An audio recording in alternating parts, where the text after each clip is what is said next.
Hi there. Today we're going to talk about cybersecurity. So we will cover what cybersecurity is, and then we'll go over some common types of cyber threats. Okay, so cybersecurity is the state or process of protecting and recovering networks, devices, and programs from any type of cyber attack.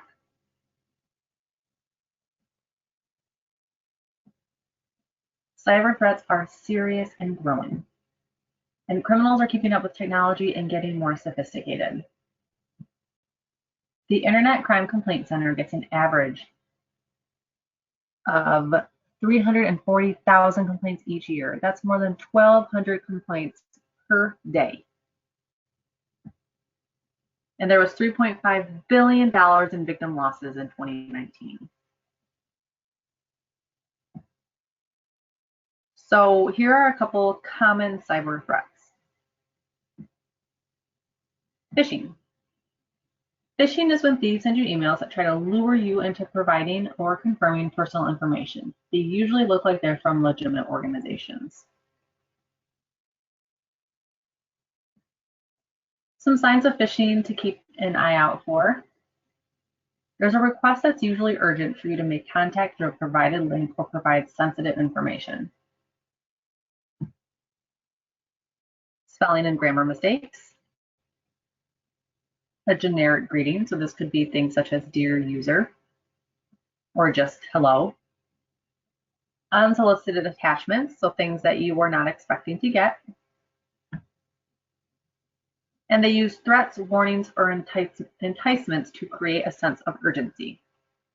So a lot of times these emails can have things in them like, click this link to update your information, or your account will be canceled. You will be charged this amount of money if you don't click this link and fill out this form, things like that. So there are some additional forms of phishing. Spear phishing. This form of phishing targets individuals or companies using information they already have about you to create more personalized, real-looking emails.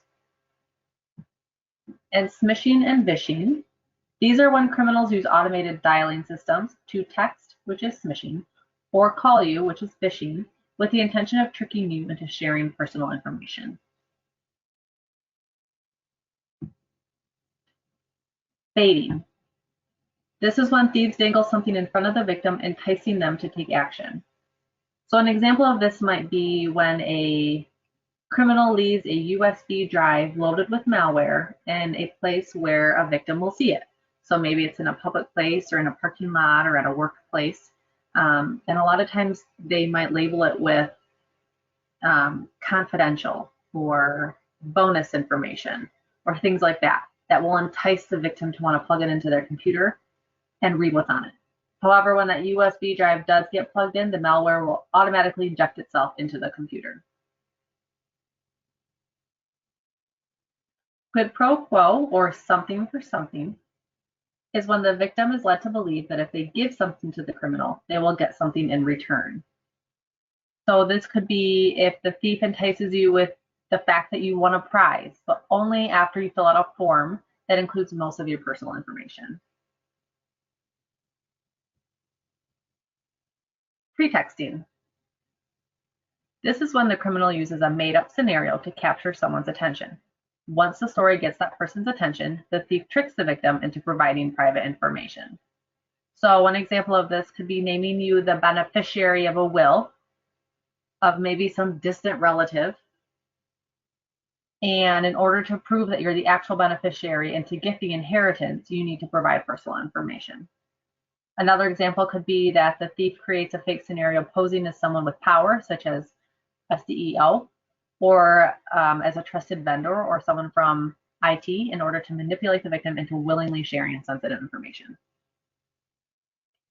So that's all I have for you today. I wanted to keep it short for you since I know that a lot of this information can get a little overwhelming, but it's really important to keep an eye out for these things and be aware of the common types of cyber threats. So next time we're going to talk about how to be cyber secure and how to be online safely. So keep an eye out for that next power session, and I hope you have a wonderful day.